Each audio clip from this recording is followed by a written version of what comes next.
Baik, terima kasih. Assalamualaikum warahmatullahi wabarakatuh. Waalaikumsalam warahmatullahi wabarakatuh. Mohon izin, Pak Gubernur, satu, Mbak Bida, dan kawan-kawan sekalian. Kemarin secara khusus memang tidak ada persiapan bahan yang memang saya lakukan, tetapi ini ada materi yang belum jadi untuk tanggal 27 besok. Tidak apa-apa ditampilkan karena saya hanya butuh mengingat reminder itu ada berita itu yang bisa ditayangkan itu.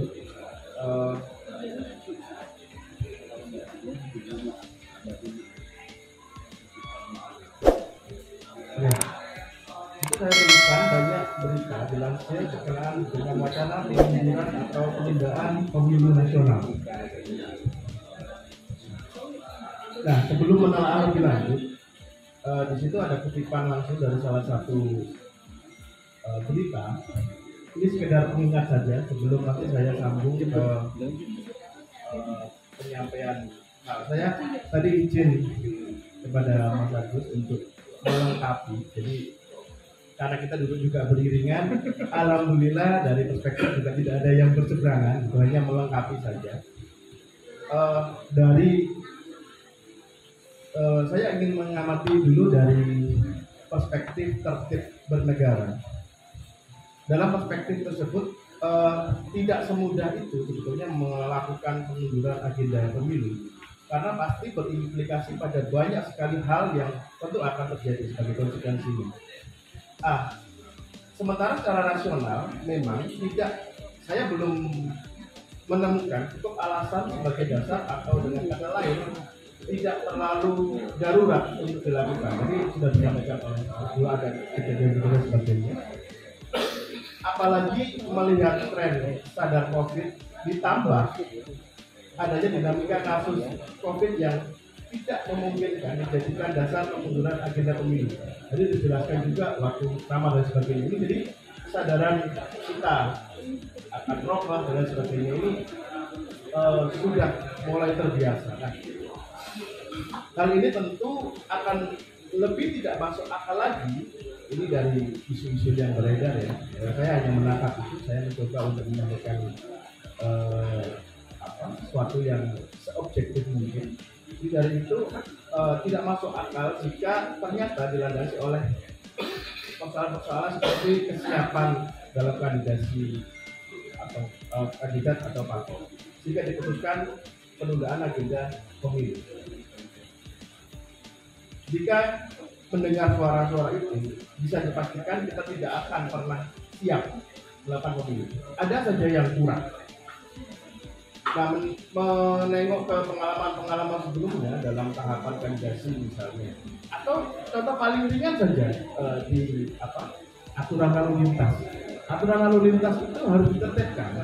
Padahal itu undang-undang. Nah, sementara yang sedang kita bicarakan ini soal konstitusional, soal konstitusi, soal undang-undang dasar, soal dasar dari undang-undang. Nah, ini tentu harus dilaksanakan dengan lebih tertib dan lebih ketat lagi. Nah, dalam pertimbangan akademik kita bisa mengurai seperti ini. Negara sebagai organisasi paling legal, paling formal, sehingga negara ini dikatakan sebagai negara hukum. Nah, hukum itu berisi aturan, dan dari berbagai aturan itu berisi tentang segala tertib yang salah satunya adalah tertib waktu dalam konteks ini ya. Jika negara-negara dengan mudah diubah-ubah seperti ini, maka pada dasarnya kita menjadi tidak bernegara. Terkecuali jika kita berbicara dalam konteks komunitas Indonesia. Komunitas Indonesia biasanya di luar negeri ada komunitas-komunitas gitu. Itu kalau kita bubarnya ini gampang saja untuk hanya komunitas gitu. Berbeda dengan konstitusional. Nah, sehingga selama tidak ada alasan dan tidak ada tujuan yang layak untuk dijadikan dasar rasional mengubah jadwal pemilu dan memperhatikan Indonesia berdasarkan hukum yang artinya harus patuh pada konstitusi yang sudah jelas terpampang 5 tahunan, sehingga Anda bisa rasakan sendiri bagaimana harus mensikapi. Nah, lalu bagaimana menjelaskan maraknya isu yang sedang kita bicarakan ini? Melengkapi perspektif kalau tadi dari mengaku ada perspektif politik, dari lalu ada perspektif hukum. Saya ingin menambahkan dari perspektif politik, ketatanegaraan, dari sosiologi. Coba perhatikan dalam pendekatan sosiologi dikatakan bahwa manusia itu ternyata mempunyai hakikat untuk selalu menambah struktur. Ini ada dalam buku judulnya Negotiated Order yang dibuat di dalam prison, di dalam penjara. Dan situ diamati, ternyata manusia itu selalu suka menawar. Kalau disuruh gini nggak bisa gini, Pak. Kalau disuruh gini nggak bisa gini, Pak. Selalu seperti itu, bahkan praktek-praktek lalu lintas juga sering kita temukan. Nah, namun kita harus kembali lagi bahwa dasar utama negara ini adalah negara hukum, dan hukum butuh penegakan. Sekali lagi, hukum itu butuh penegakan. Kalau ada aturan, ada hukum ternyata tidak ditegakkan dengan baik, itu juga percuma kita punya hukum. Segala alasan pragmatis non judicial tidak dapat digunakan jika terdapat pertentangan dalam prinsip negara hukum yang di dalamnya berlaku prinsip lex superior derogat legi inferior, yang berarti peraturan yang bersifat lebih tinggi itu dapat membatalkan peraturan yang tingkatannya ada di bawahnya. Tadi saya sampaikan bagaimana bisa keputusan undang-undang itu mengganti undang-undang dasar. Tapi nanti ada juga caranya. Nanti kita bahas di akhir. Sungguh negara ini memang berpotensi mendekati kepastian akan kacau jika dilaksanakan pada pertimbangan pragmatis, apalagi pertimbangan kepentingan individu atau kelompok yang kemudian dijadikan dasar untuk merubah keputusan. Kebetulan dasar. Bagaimana jika ditinjau dari perspektif keadilan? Dalam satu pemahaman intuisionalisme, keadilan itu didasarkan pada rasa, pada perasaan, sense of justice. Adil itu subjektif, filosofis, karena bicara tentang perasaan. Sedangkan posisi hukum itu sebetulnya tidak untuk berbicara tentang keadilan, tetapi kepastian. Hukum yang ada itu tidak bicara tentang keadilan, tetapi kepastian. Bagaimana kepastian hukum itu bisa mengatur ketertiban yang ada di satu negara. Lalu kalau ada yang bertanya dulu, nah kalau begitu bagaimana dengan pemilihan kepala daerah dari gubernur sampai ini? Kan ini ada sisa waktu berapa, 3,5 tahun ya Bu, yang baru-baru kemarin deh, hanya 3,5 tahun kalau nggak salah ini saya. Nah, itu bisa kita bahas di hal yang berbeda. Namun di sini sekali lagi perlu dipahami bahwa dalam hukum berlaku prinsip lex superior derogat legi inferior. Kalau urusannya hanya pemilu kada, itu urusannya bukan konstitusi, urusannya hanya undang-undang yang mana posisinya berada di bawah undang-undang dasar. Nah, di sini lagi kita perlu membedakan antara apa itu legislasi dan apa itu regulasi. Kalau pilkada ya bisa kita pertanyakan lah, misalnya pada Mendagri itu bisa kalau hanya pilkada. Karena jangankan soal waktu di situ, soal pemekaran atau pembubaran wilayah di kabupaten kota itu bisa. Artinya dua kota ini kok hanya sedikit sudah dilebur aja di sini bisa.